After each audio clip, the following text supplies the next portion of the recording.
हाग्रा बिफाननि गुलिजों सासे सुबुंनि जिउ खहा थांनाय 16 नभेम्बर खालि उदालगुरि जिल्लानि खालिंदुवार हाग्रामायाव हाग्रा बिफाननि गुलिजों सासे आयेन बेरेखा दंफां दानग्रानि जिउ खहा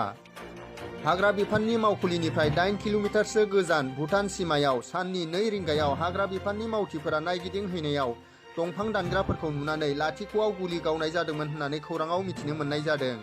लाथिख'आव गुलि गावनायावनो खारस'नानै लानाय बायदि जानानै सासे सुबुङा जिउ खहा जादों। थैनाय सुबुंखौ रामसिं गर होननानै मिथिनो मोननाय जादों। उदालगुरि जिल्ला फाहामसालियाव पस्टमर्टमनि थाखाय दैथायहरबाय होननानै खौराङाव मिथिनो मोननाय जादों। যে ননাই খুটিৰ যিখিনি ফৰেষ্ট ৰেঞ্জ আছে তাতে এটা গুলিওৱাৰ এটা ইনচিডেণ্ট হৈছে আৰু টটালিকে অচি পানেৰী আৰু পুলিচ মই নিজেও ঘটনাস্থলীলৈ ৰাওনা হওঁ। তাত ফৰেষ্টৰ মানুহৰ লগত কথা পাতি আমি গম পাওঁ যে তেওঁলোকৰ এটা ৰুটিন পেট্ৰলিং টিম টহলদাৰী এটা গ্ৰুপ ননাইখুটি ফৰেষ্ট মানে হাবিৰ ভিতৰলৈ সোমাই গৈছিল আৰু তাতে তেওঁলোকে কিছুমান 8-10জন মানুহ খুব সম্ভৱ চোৰাং কাঠৰ লগত জড়িত মানুহ হ'ব আৰু তাতে তেওঁলোকে তেওঁলোকক কৰায়ত্ব কৰিবলৈ চেষ্টা কৰে আৰু দুই এটা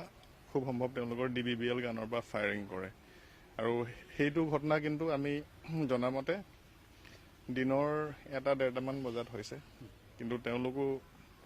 ফৰ্চ কম থকাত উভতি আহে আৰু যেহেতু এইটো টহলদাৰী গ্ৰুপ আছিল খোজকাঢ়ি গৈছিল গতিকে প্ৰায় 10-12 কিলোমিটাৰমান জংঘলৰ ভিতৰলৈ হ'ব গতিকে সেইখিনি বাট কৰি বাই আহোঁতে তেওঁলোকৰো সময় লাগিল আহি পাই আমাক ইনফৰ্ম কৰোঁতে আমি ইমিডিয়েটলি যাওঁ তাতে আৰু গৈ তেওঁলোকৰ লগত কথা পাতি আমি বুজিব পাৰিলোঁ যে খুব সম্ভৱ হয়তো যিহেতু ফায়াৰ কৰা হৈছে মানুহ আহতো হ'ব পাৰে বা নিহতো হ'ব পাৰে যিখিনি আমি সেই মুহূৰ্তত কিন্তু সঠিককৈ ক'ব পৰা নাছিলোঁ সেইকাৰণে ফৰেষ্টৰ টিম SSBৰ টিম আৰু মোৰ নেতৃত্বত মই পুলিচ বাহিনী আমি ৰাতি প্ৰায় 8টামান বজাত জংঘলৰ মানে ঘটনাস্থলীলৈ আৰু পিঅ'টোলৈ ৰাওনা হওঁ আৰু তাতে আমি এজন মানুহ পৰি থকা অৱস্থাত উদ্ধাৰ কৰিবলৈ সক্ষম হওঁ। মৃত অৱস্থাত পাইছোঁ আমি পাওঁতে মৃত অৱস্থাত পাইছোঁ তেওঁৰ গুলি লাগিছে স্যাৰ আমি যিখিনি প্ৰাইমেৰী এক্সামিনেশ্যন কৰিছিলোঁ তাতে আমি স্পষ্টকৈ কিন্তু গুলিৰ আঘাত আমি দেখি পোৱা নাছিলোঁ সেইখিনি কিন্তু মই এতিয়া এই মুহূৰ্তত কোৱাটো বৰ ঠিক নহ'ব কাৰণ পষ্টমৰ্টেম ৰিপৰ্টে তাৰ সঠিক যি হৈছে হোৱা নাই। যোৱাকালি 16 তাৰিখে আমি আমাৰ খালিংদুৱাৰ ৰিজাৰ্ভ ফৰেষ্টৰ ভিতৰত পেট্ৰলিঙৰ কাৰণে গৈছিলোঁ যাওঁতে মই মোৰ ষ্টাফক নি পেলাই গাড়ী দি প্ৰায় আমাৰ ৰেঞ্জৰ পৰা 6 কিলোমিটাৰ ভিতৰত তাত নমাই দিওঁ তেওঁলোকে গোটেইটো চাৰ্চ কৰি চাই পেলাই য'ত নমাই দিয়া হয় তাৰ পৰা লেফ্ট ছাইডত 2.5 কিলোমিটাৰমান সোমাই গৈ পেলাই এটা শব্দ শুনি তালৈ যায় গৈ পেলাই তাত দেখে যে মানুহে 10-12জন মানুহ মানে কি হেৰি কৰি গছৰ বাটাম চাটাম এইবিলাক তেনেকুৱা কৰি আছে তেনেকুৱাতে আমাৰ ষ্টাফে যেতিয়া আমাৰ ষ্টাফ কম আছিলে মাত্ৰ 7জন মানুহ আছিলে তেতিয়া দুটা ব্লেংক ফায়াৰ কৰিলে মানুহখিনি দৌৰি পলোৱাৰ পিছত তাত আমি কুঠাৰ পাওঁ তাৰপিছত ধনেশ চৰাই দুটা মূৰ পাওঁ ধনেশ চৰাই যিটো মূৰ ঠোঁট আৰু পাখি পাওঁ সেইখিনি আমি চিজ কৰা হৈছে চিজ কৰি আমাৰ ৰেঞ্জতে ৰাখিছোঁ